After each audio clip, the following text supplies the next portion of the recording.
But I guess this is what happens when you wait your whole life to finally move into the house of your dreams. Good morning and welcome to my home, our home, Louie and my home. We haven't named her yet, so we're just calling her our home for now. I wanted to talk a little bit about something that happened to me over the weekend, and maybe to give public service announcement. I don't know.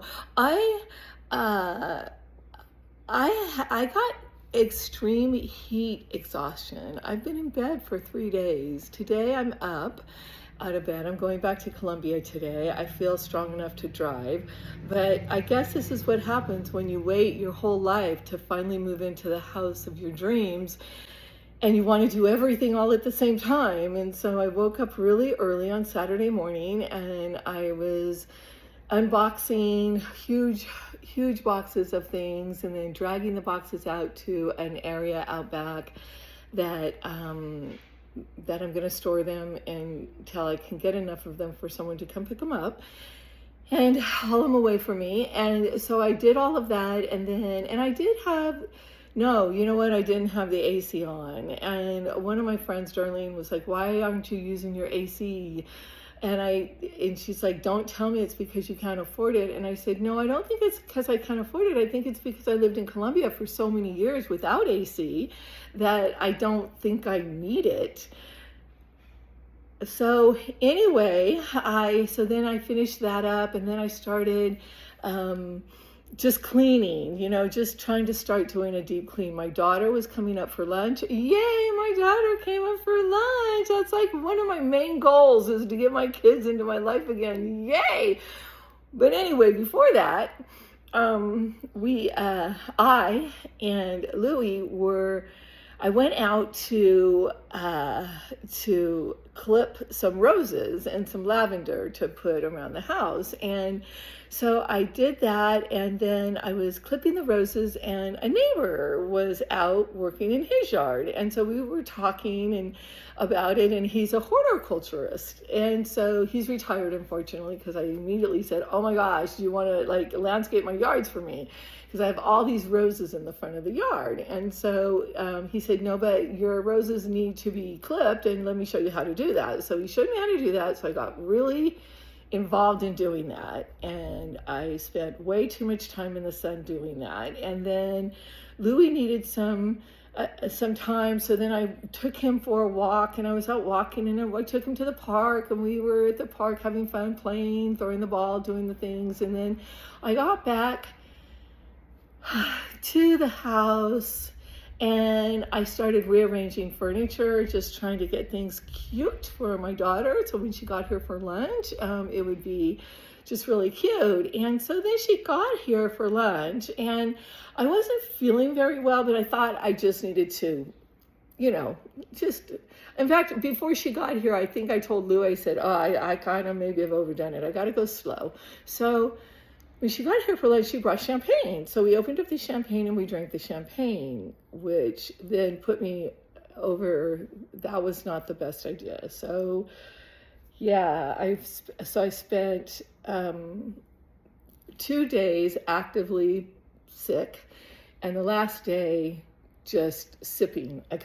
Yesterday I could finally sip like Pedialyte, and then today I finally ate some little bit of white rice and some bananas. I haven't been able to hold anything down if I tried to eat it, so I wasn't trying to do that anymore. 2 days of that is quite enough. So I'm exhausted, as you can tell. But the lesson I learned was I need to go slow. I need to go slow, and I need to do things at a pace that's more in line with my age. I'm 65. I think I'm 35. I thought I could get out there and do all this yard work and do this and do that and run around and start making improvements and get the house. The problem is that because it took so long to close escrow, I know exactly in my mind what I want to do. Or I thought I did. That's a whole nother story. I'm having a hard time trying to settle on if I want to lean heavily into William Morris and do the arts and crafts throughout my whole house, keep it cottage because the bungalows are considered cottages as well. So I could keep it cottage, and I've always been a cottage girl my whole life. I've lived in cottages except for the cabin in Tahoe, but I've always lived in cottages. So then there was the cabin in Trinity was another cabin, but I'm a cottage girl. Excuse me, sorry. Let's just keep it at that. So I don't know what I want to do. I think I'm going to go slow, and I'm not going to let the house and I communicate with one another as my belongings come in. All my belongings are going to be moved in on Saturday. So on Saturday I'll have everything here, all my furniture here, and I'll be able to start kind of seeing how everything looks in the space, and then I'll go slow and wear a hat, I guess. So anyway, I just wanted to let you guys know that, oh my gosh, that was a horrible weekend I spent. But the fabulous thing was my daughter was here to help me. She did baby me. That was really sweet. So I kind of had this quick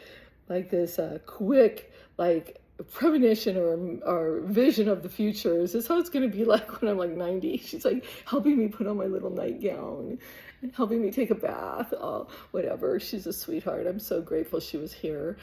So, okay, that's all. I just wanted to pop in and give you an update on what's been going on with me. I'm heading back to Colombia as soon as I have a FedEx return that I have to return. And as soon as that's done, I'm loading Louie up in the Jeep, and we're heading back to Colombia to finish packing, slowly finish packing, and wait for the movers to come and move all my stuff here. That's it. Stay tuned and stay whimsical and stay hydrated.